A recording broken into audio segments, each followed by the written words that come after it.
TTD అనేది 1930లో Britishers పెట్టారు. Britishers కూడా శ్రీ వెంకటేశ్వర స్వామి మీద గౌరవంతో ఆ రోజున పాలక మండలిని ఏర్పాటు చేయడం జరిగింది. ఫస్ట్ పాలక మండలి 1935లో టీటీడీ అన్న పేరు మీద పెట్టారు. అంటే దగ్గర ఇవాళకి టీటీడీ పెట్టి 90 ఏళ్ళు అయింది. అంటే ఏంటంటే బ్రిటిషర్స్ కూడా తిరుమల తిరుపతి వెంకటేశ్వర స్వామి మీద భక్తి విశ్వాసాలతో ఉన్నారన్న దానికి నిదర్శనమే ఆ రోజున మద్రాస్ ప్రెసిడెన్సీలో ఉన్నటువంటి గవర్నర్ ర్యాంక్ ఆయన పెట్టడం జరిగింది. ఇది టీటీడీకి ఉన్నటువంటి ప్రారస్థం. మతాలతో కులాలతో సంబంధం లేదు.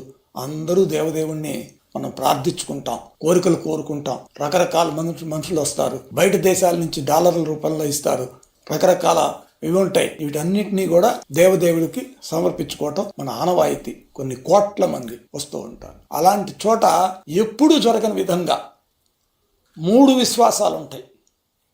తలనీలాలు ఇస్తాం.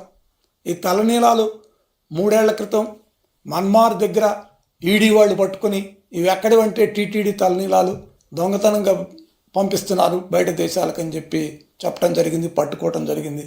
అప్పుడు కూడా మేము ఇదే విధంగా మీడియాకు వచ్చి చెప్పడం కూడా జరిగింది.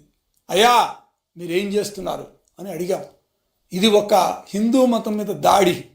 మీరు ఎప్పుడు అధికారంలో ఉన్నా అధికారంలో లేకపోయినా హిందూ మతం మీద దాడి చేయటమే మీ బాధ్యతగా పెట్టుకుని నడుపుతున్నటువంటి వ్యవహారం.